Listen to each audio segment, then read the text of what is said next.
শেখ হাসিনা, তুমি আঙুল তুলে কথা বইল না, ওই আঙুলে আমার রিং পরানোর কথা ছিল। শেখ হাসিনাকে উদ্দেশ্য করে এমন কথাটি বলেছিলেন বিএনপি নেতা সালাউদ্দিন কাদের চৌধুরী। তিনি রাগঢাক করতে জানতেন না, মুখের উপর সত্য কথা বলে ফেলতেন। অঙ্গুলি নির্দেশ করে দেখিয়ে দিতেন সরকারের দোষ ত্রুটি, ভুলভ্রান্তি, সরকারের অন্যায়, অপকর্ম এবং জনবিরোধী কাজের তিনি ছিলেন অকুতভয় এবং সোচ্চার প্রতিবাদকারী। এজন্য হাসিনা বরাবরই তাকে নিজেদের জন্য হুমকি মনে করত। ফলে সম্পূর্ণ বিনা অপরাধে সালাউদ্দিন কাদের চৌধুরীকে ফাঁসির দড়িতে ঝুলিয়ে মারে। মৃত্যুর আগে নিজের শেষ ইচ্ছের কথা কি বলেছিলেন তিনি? হাসিনা সম্পর্কে তার শেষ কথা কি ছিল? কাদেরের ফাঁসির শেষ মুহূর্ত কেমন ছিল? চলুন বিস্তারিত জেনে নেওয়া যাক। 2015 সালের 22 নভেম্বর তথাকথিত মানবতাবিরোধী অপরাধে ফাঁসি কার্যকর হয় বিএনপি নেতা সালাউদ্দিন কাদের ওরফে সাকা চৌধুরীর। আওয়ামী সরকার তাকে মিথ্যা মামলায় ফাঁসি দিয়েই ক্ষান্ত হয়নি। মৃত্যুর পরও তার নামে মিথ্যা অপবাদ ছড়িয়েছে আওয়ামী মন্ত্রীরা।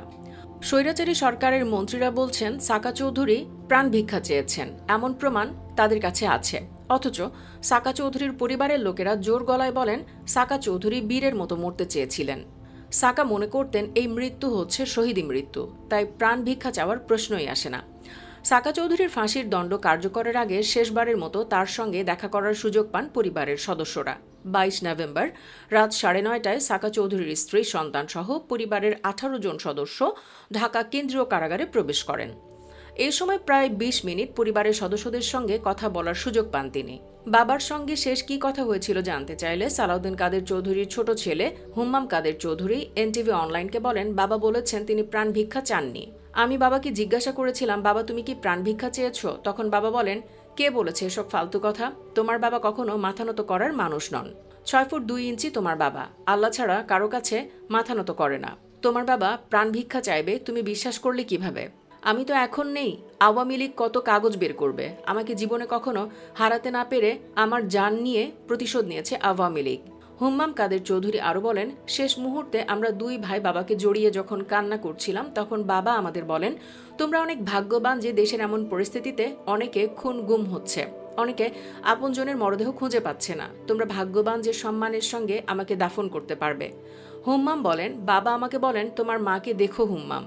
এরপর স্ত্রীর সঙ্গে একান্তে কিছু সময় কথা বলেন সালাউদ্দিন কাদের চৌধুরী। একথা জানিয়ে হুম্মাম কাদের বলেন, এ সময় আমার মা অনেক আবেগ আপ্লুত হয়ে পড়েন। তখন মাকে সান্ত্বনা দিয়ে বাবা বলেন, আল্লাহর কাছে একদিন ন্যায় বিচার পাবো, কিয়ামতের মাঠে দেখা হবে। দেশের মানুষ অবশ্যই একদিন ন্যায় বিচারের ডাক দেবে। আল্লাহ তাআলা সাকা চৌধুরীর দোয়া কবুল করেছেন 8 বছর পরে। হাসিনা দেশ থেকে পালাতে বাধ্য হয়েছে। সাকা চৌধুরীর সঙ্গে দেখা করার পর ছেলে হুম্মাম বলেন, বাবা বলেছেন তিনি কোনো কাগজে স্বাক্ষর করেননি। তিনি বলেছেন যে কাগজ বের হয়েছে এ ধরনের কাগজ আরও কত দেখবে সামনে। তিনি আরও বলেছেন নির্বাচনে হারাতে পারেনি, তাই একটু পর তার জান নিয়ে নেওয়া হবে। এর আগে 18 নভেম্বর সাকা চৌধুরীর করা পুনর্বিবেচনার আবেদন খারিজ করে দেন সুপ্রিম কোর্টের আপিল বিভাগ। এরপর ফাঁসির মঞ্চ প্রস্তুতের কাজ শুরু হয়। ফাঁসির মঞ্চ ঘিরে শামিয়ানা টানানোর জন্য বাইরে থেকে বাঁশ আনা হয়। 21 তারিখ সন্ধ্যার পর মঞ্চ পুরোপুরি প্রস্তুত করা হয়। রাতে মঞ্চে আলো জ্বালানো হয়। কারা কর্মকর্তাদের সঙ্গে কথা বলে জানা যায়, সাকার ফাঁসির রায় বহাল রাখার পর কারাগারের দৃশ্যপট পাল্টে যায়। পরিবারের সঙ্গে সাক্ষাতের সময় মানবতাবিরোধী অপরাধী সাকা চৌধুরী ও মুজাহিদ রাতেই তাদের ফাঁসি হওয়ার বিষয়টি আঁচ করতে পারেন। পরিবার চলে যাওয়ার পর কারা কর্তৃপক্ষ আনুষ্ঠানিকভাবে তাদের ফাঁসি কার্যকর হওয়ার বিষয়টি জানায়। এ সময় সাকা চৌধুরী অনেকটা নীরব হয়ে যান। কারাগার মসজিদের পেশ ইমাম মনির হোসেন তাকে তওবা পড়াতে যান, কিন্তু সাকা চৌধুরী নিজে নিজে তওবা পড়তে চান বলে জানান। তখন পেশ ইমাম বলেন রীতি অনুযায়ী তাকে তওবা পড়তে হবে। পরে তিনি তওবা পড়েন। এ সময় সাকা চৌধুরীর পরনে কয়েদির পোশাক ছিল। কারা সূত্রগুলো সে সময় জানায়, প্রয়াত শাহজাহান, রাজু সহ 3 জল্লাদ সাকা চৌধুরীকে জমটুপি পরিয়ে ফাঁসির মঞ্চে তোলেন। এ সময় সাকা চৌধুরীর হাত পিচ মোড়া করে বাঁধা ছিল। তথাকথিত মানবতাবিরোধী অপরাধী সাকা চৌধুরীকে মাথা থেকে বুক পর্যন্ত লম্বা জমটুপি পরানো হয়। এর রং ছিল কালো। মঞ্চে ওঠা সাকা চৌধুরী উচ্চ স্বরে কালেমা ও দোয়া দরুদ পড়েন। রাত 12:50 পর জ্যেষ্ঠ কারা তত্ত্বাবধায়ক জাহাঙ্গীর কবির রুমাল মাটিতে ফেলে দেন। এর সঙ্গে সঙ্গে ফাঁসির মঞ্চের দায়িত্বপ্রাপ্ত জল্লাদ মোহাম্মদ শাহজাহান ফাঁসির দড়ি টান দিয়ে সাকার ফাঁসি কার্যকর করেন। কারাবিধি অনুযায়ী কারা তত্ত্বাবধায়কের রুমাল মাটিতে ফেলে দেওয়া মানেই ফাঁসি কার্যকরের নির্দেশ। সাকা চৌধুরীকে মৃত ঘোষণা করেন ঢাকার সিভিল সার্জন আব্দুল মালিক মৃধা। তিনি বলেন, ফাঁসির দণ্ডপ্রাপ্ত আসামির স্পাইনাল কর্ডটি ভেঙেছে কিনা মূলত সেটি পরীক্ষা করে দেখা হয়। এর বাইরে তাদের শরীরের আর কোথাও কাটাছেঁড়া করা হয় না। ফাঁসি কার্যকরের পর কাফনের কাপড়ে জড়িয়ে মরদেহ রাত 2:55 পুলিশের কাছে হস্তান্তর করা হয়। সালাউদ্দিন কাদের চৌধুরীর মৃত্যুর পর সংবাদ সম্মেলনে ছেলে হুম্মাম কাদের চৌধুরী বলেন, বাবা শেষবার বলেছিলেন, সরকার কত নাটক করবে, কত কাগজ আবিষ্কার করবে তা তোমরা দেখবে, নইলে হোম মিনিস্টার কেন বললেন এটা টপ সিক্রেট। ভাই গিয়াসউদ্দিন কাদের চৌধুরী বলেন, সালাউদ্দিন কাদের চৌধুরী পরিবারের সদস্যদের তার মরদেহ রাঙ্গুনিয়ায় দাফনের ব্যবস্থা করতে বলেছিলেন, কিন্তু তার সেই ইচ্ছে পূরণ হলো না। এর জন্য সরকারই দায়ী। আরেক ভাই ফারহাদ কাদের চৌধুরী বলেন, পাগলও জানে সালাউদ্দিন কাদের চৌধুরী ক্ষমা চাইবেন না, আবার একজন পাগলও জানে এ সরকার তাকে ক্ষমা করবে না। উল্লেখ্য, সালাউদ্দিন কাদের চৌধুরী বিএনপির রাজনীতির পাশাপাশি ছিলেন একজন সফল ব্যবসায়ী। ব্যবসায় অর্জিত অর্থেই তার জীবিকা এবং রাজনীতির ব্যয় নির্বাহ হতো।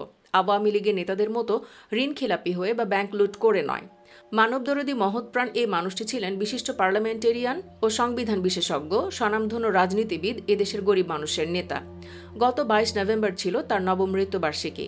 বিশেষ এই দিনে তাকে স্মরণ করছি গভীর শ্রদ্ধায় আর ভালোবাসায়। সালাউদ্দিন কাদের চৌধুরী ছিলেন সৎ, দক্ষ প্রশাসক, সিংহ হৃদয়ের অধিকারী, নির্লোভ জনবান্ধব নেতা। তার মতো সৎ এবং জনকল্যাণকামী নেতা বাংলাদেশে খুব বেশি নেই। তার প্রবল ব্যক্তিত্ব, সততা, সত্য কথনে নির্ভীকতা তাকে পতিত সরকার প্রধানের চক্ষুশূল, ঈর্ষা ও প্রতিহিংসা পরায়ণ করে তুলেছিল। তাই তো তৎকালীন তথাকথিত আন্তর্জাতিক অপরাধ ট্রাইব্যুনাল নামক কাশিমবাজার কুঠিতে বিচার নামক নাটক মঞ্চায়ন করার মাধ্যমে সালাউদ্দিন কাদের চৌধুরীকে পতিত শেখ হাসিনা সেদিন তার অন্তরে লালিত ঈর্ষা আর প্রতিহিংসা চরিতার্থ করেছিলেন। রূপকথার পিশাচিনী যেমন নররক্ত পান করে পুলকিত হয়, তেমনি সেদিন সালাউদ্দিন কাদের চৌধুরীর দণ্ড কার্যকর করার পর পতিত ফ্যাসিবাদী শেখ হাসিনার তনুমনে নিশ্চয়ই পুলক জেগেছিল। পতিত ফ্যাসিবাদী সরকার কি কখনো ভেবেছিল চরম আতঙ্কজনক অশনি সংকেত নিয়ে 5 অগাস্টের মতো একটি দিন এদেশে আসবে এবং এদেশের সব জাতি, ধর্ম, দলমতের মানুষ রাস্তায় নেমে পড়বে এবং এসব মানুষের অন্তরে টকবক করে ফুটতে থাকা রোষের লাভাস্রোত ফ্যাসিবাদী সরকারের নেত্রী শেখ হাসিনাকে ভাসিয়ে নিয়ে যাওয়ার পূর্ব মুহূর্তে তাকে সামরিক বাহিনীর বদান্যতায় ভিন দেশে পালিয়ে গিয়ে প্রাণ বাঁচাতে হবে। তিনি নিশ্চয়ই সেদিন বুঝেছিলেন মৃত্যু কত কাছে এসে পড়েছিল এবং আতঙ্ক কাকে বলে। যদি বুঝেও থাকেন তবে এই বুঝতে পারাটা সাময়িক। যাদের হাত অসংখ্য মানুষের রক্তে রঞ্জিত তাদের মৃত্যু ভয় সহজে আসে না। জুলাই অগাস্টের গণ অভ্যুত্থান, বিগত 16 বছরের গুম, আয়নাঘরের অসংখ্য মানুষের হত্যার সাথে যাদের সম্পৃক্ততা, তাদের মৃত্যু ভয় না থাকারই কথা। গত 16 বছরে গণ অভ্যুত্থানে আয়নাঘরে পৈশাচিকভাবে যাদের হত্যা করা হয়েছে তাদের বেঁচে থাকা স্বজনদের অন্তরের গহীন থেকে নির্গত অভিশাপ মাখা দীর্ঘশ্বাস এই ফ্যাসিবাদের হোতাদের ধ্বংস করে দেবে। সর্বশক্তিমান আল্লাহর কাছে দাখিলকৃত আবেদনের বিচারও একদিন হয়ে যাবে, যেমন হয়েছে 5 অগাস্টে। আমরা দোয়া করি আল্লাহ যেন সালাউদ্দিন কাদের চৌধুরীকে জান্নাত দান করেন। আমিন। আপনিও কমেন্ট বক্সে একবার হলেও আমিন লিখুন। ভিডিওটি ভালো লাগলে লাইক দিন এবং শেয়ার করুন। চ্যানেলটি এখনও সাবস্ক্রাইব করে না থাকলে সাবস্ক্রাইব করুন। ধন্যবাদ সবাইকে।